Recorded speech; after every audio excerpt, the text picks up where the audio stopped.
सिंध, पंजाब ऐं बलोचिस्तान जे मुख़्तलिफ़ इलाइक़नि में सियारे जी मुंद जो पहिरियों वसकारो। जैकबाबाद, थुल, गढ़ी हसन, दोदापुर ऐं भरपास जे इलाइक़नि में बरसात। लाहौर में फुर स्मॉग में घटिताई आणे छॾी। कोयटा में ककर वसी पिया। मस्तूम, किला अब्दुल्ला, चमन, मूसा खेल, सोबतपुर में मींहं सबब थधि में इज़ाफ़ो।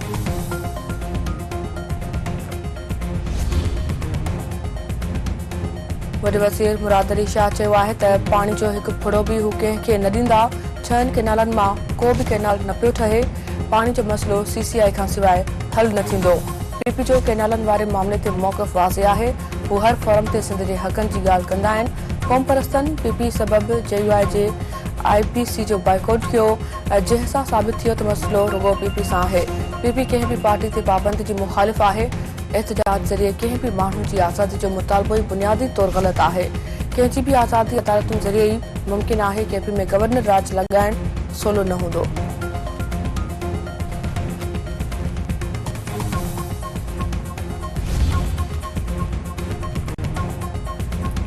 हुकूमत तरफ़ां इस्लामाबाद में विगोड़ कंदड़नि ख़िलाफ़ सख़्त कार्रवाई करण जो ऐलान। डपेड़ पखेड़ींदड़नि जी निशानदी ऐं सज़ा ॾियारण जे लाइ वफ़ाक़ी हर वज़ीर मोहसिन नक़वी जी सरबराही में टास्क फोर्स क़ाइमु।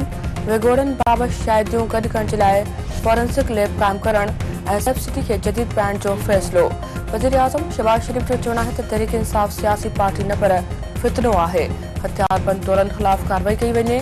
छा मुल्क खे कंहिं विगोड़ी टोले हवाले करणु घुरिजे? विगोड़नि पुलिस वांगुरु हथियारबंद थी वफ़ाक़ ते हमलो कयो। KP मां वफ़ाक़ ते हमला थी रहिया आहिनि। दुनिया साम्हूं जेको तमाशो कयो वियो तंहिंखे लफ़्ज़नि में बयानु नथो करे सघिजे।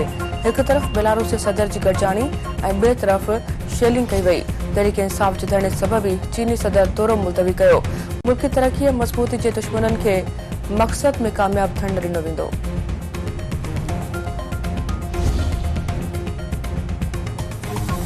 यूरोपी मुल्कनि PIA जी उॾामुनि ते लाॻू पाबंदी ख़तम करे छॾी। ख़ानगी एयरलाइन एयर ब्लू खे बि यूरोपी मुल्कनि में उॾामनि जी इजाज़त।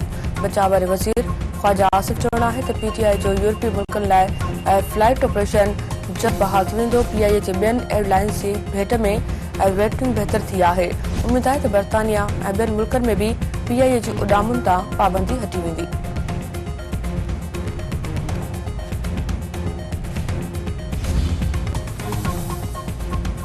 पीपल्स पार्टी जे 57 सालगिरह अॼु मल्हाई वेंदी।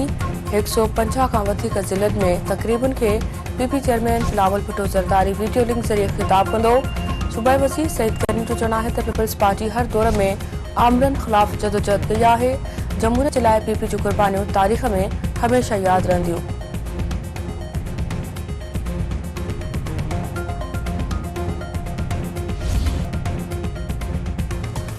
सिंध TV नेटवर्क जे सॾ ते मज़हबी भाईचारो असांजी सक़ाफ़त। सिंधु दरिया असांजी मशीद सिरहेठ सक़ाफ़ती रिहाड़ो मल्हाइण में बाक़ी हिकु ॾींहुं। धरतियुनि धड़ियुनि क़ौमी कार्ड जे लाइ तयारियुनि खे आख़िरी शिकिल ॾेई छॾियो।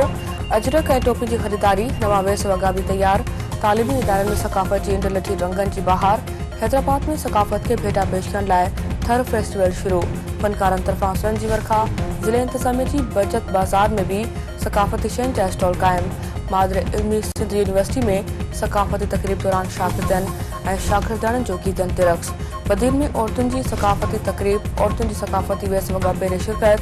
थाणे बुला खान, जमाल शाह, बिरिया सिटी, मुबारकपुर, वगण, जुडे जे स्कूल में तक़रीबूं। कंबर, टंडजाम, डिगड़ी, ठारोशिया जे तालीमी इदारनि में सक़ाफ़ती सरगर्मियूं। फैज़गंज में स्कूली ॿारनि जी सक़ाफ़ती वेस वॻा पहिरें रैली। मसूबुरपुरी में नौजवान इत्तेहाद पारां रैली कढी गीतनि ते रक़्स। उॾेरे लाल जे ख़ानगी स्कूल में सक़ाफ़ती ॻोठ क़ाइमु। मटियारी, हाला, न्यू सैदाबाद ऐं ॿियनि शहरनि में बि हर पासे सक़ाफ़ती रंग। ठठे प्रेस क्लब में राग रंग जी महफ़िल फनकारनि माण्हुनि खे झुमाए छॾियो। पीरवसण, सामारे ऐं ठुल में सक़ाफ़ती मच ऐं सुकर कचहरियूं, ॾोर बेत ऐं ॿियूं सिंफूं पेश। फनकार तरफ़ां सुरनि जी वर्खा।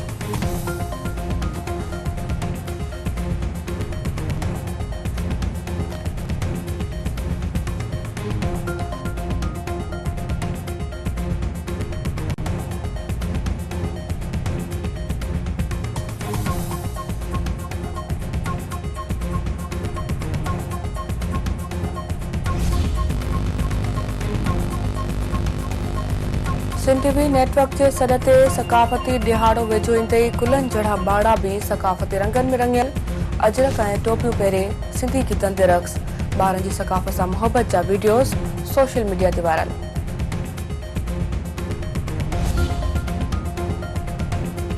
टंगवाणी वेझो अगवा थियल बमुखी बाज़ियाब पुलिस जो चवणु आहे त 3 महीना अॻु अगवा थियल असदुल्ला बुगटी ऐं मंजूर बुगटी खे बाज़ियाब करायो वियो आहे।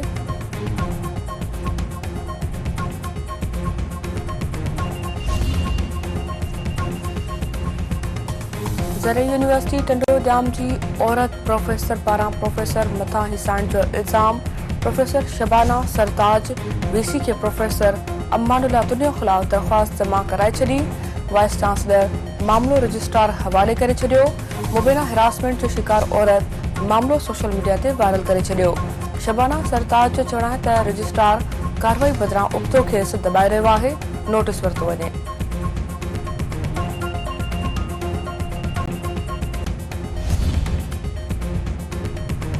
जामशोर में हथियारबंदनि जे हमले में एएसआई ज़ख़्मी पुलिस अमलदार आबिद शाह जे वारसनि जो एहतजाज। इंडस हाईवे ते धरणो रोड ब्लॉक।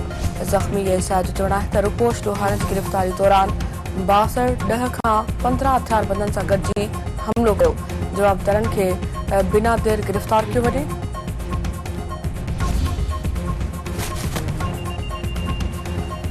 गज़ा में इसराइली फ़ौज जा हमला जारी। 42 फ़लस्तीनी शहीद, 133 ज़ख़्मी। नसीरात पनाहगीर कैंप ते इसराइली फोर्सेस जे हमले में 24 फ़लस्तीनी शहीद थी विया। कमाल अदवान अस्पताल जो ICU डायरेक्टर भी शहीद थी वियो। गज़ा में शहीदनि जो मजमूई अंग 44,363 थी वियो। हमास ओलहंदी किनारे में इसराइली फ़ौज जी बस खे निशानो बणायो। 9 इसराइली फ़ौजी ज़ख़्मी।